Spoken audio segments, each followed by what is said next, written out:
এই দই তড়কা রান্না করার জন্য প্রথমে একটা বড় পাত্রের মধ্যে 2 কাপ দই আমি নিয়ে নিচ্ছি। তার সাথে এই রান্নাটার জন্য লাগবে প্রায় 15টার মতো কারি পাতা, 1 চামচের মতো কালো সর্ষে, 1 চামচের মতো গোটা জিরে, 2টো শুকনো লঙ্কা, 2টো বড় সাইজের পেঁয়াজকে একদম কুচি করে কেটে নিয়েছি প্রায় 10টার মতো রসুনের কোয়া, 1 ইঞ্চির মতো আদা, আর নিয়েছি হাফ কাপের মতো ধনে পাতা কুচি। এবার রসুন আর আদাটাকে মিক্সার গ্রাইন্ডার জারে নিয়ে পরে এটাকে একটা স্মুথ পেস্ট রেডি করে নেবো।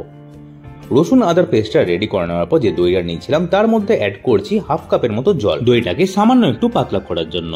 তারপরে একটা হুইস্কারের সাহায্যে দইটাকে ভালো করে ফেটে নিতে হবে। দইটার মধ্যে যেন কোনো রকম না লাম্পস বেঁচে থাকে, একদম যেন স্মুথ হয়ে যায়। দইটাকে ভালো করে ফেটিয়ে রেডি করে নেওয়ার পর একটা ফ্রাইং প্যানে অ্যাড করছি 4 চামচের মতো সাদা তেল।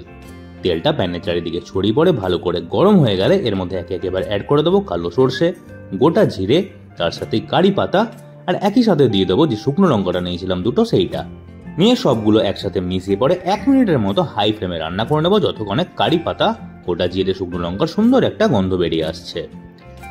1 মিনিট রান্না করে নেওয়ার পর এর মধ্যে আবার অ্যাড করে দিচ্ছি কেটে রাখা পেঁয়াজ সবটা। পেঁয়াজটা দিয়ে পরে ভালো করে মিশিয়ে পরে ততক্ষণ পর্যন্ত ভাজতে হবে যতক্ষণ না পেঁয়াজটা হালকা একটু নরম হয়ে আসছে। এই রান্নাটার ক্ষেত্রে পেঁয়াজটাকে খুব লাল করে ভাজার প্রয়োজন নেই। পেঁয়াজটা হালকা নরম হয়ে গেলে তার মধ্যে এবার অ্যাড করে দিচ্ছি আদা রসুনের পেস্ট সবটা। পেঁয়াজের সাথে ভালো করে মিশিয়ে পরে 4 থেকে 5 মিনিট মিডিয়াম ফ্লেমে রান্না করতে হবে যতক্ষণ না আদা রসুনের কাঁচা ভাবটা সম্পূর্ণভাবে চলে যাচ্ছে।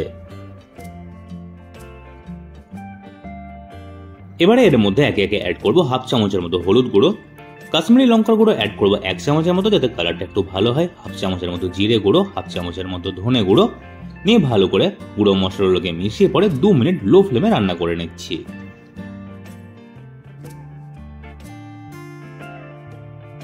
2 মিনিট লো ফ্লেমে রান্না করে নেওয়ার পর অ্যাড করে দিচ্ছি স্বাদ অনুসারে নুন, আর একই সাথে দিয়ে দেবো হাফ চামচের মতো গরম মশলার গুঁড়ো। নুন গরম মশলাটা অ্যাড করার পর ভালো করে মিশিয়ে 1 মিনিটের মতো লো ফ্লেমে রান্না করে নিলেই হবে।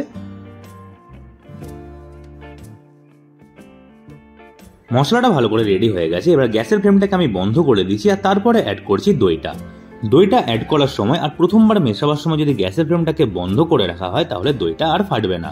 গ্যাসের ফ্লেমটাকে বন্ধ অবস্থাতেই মশলার সাথে দইটাকে খুব ভালো করে একবার মিশিয়ে নিচ্ছি।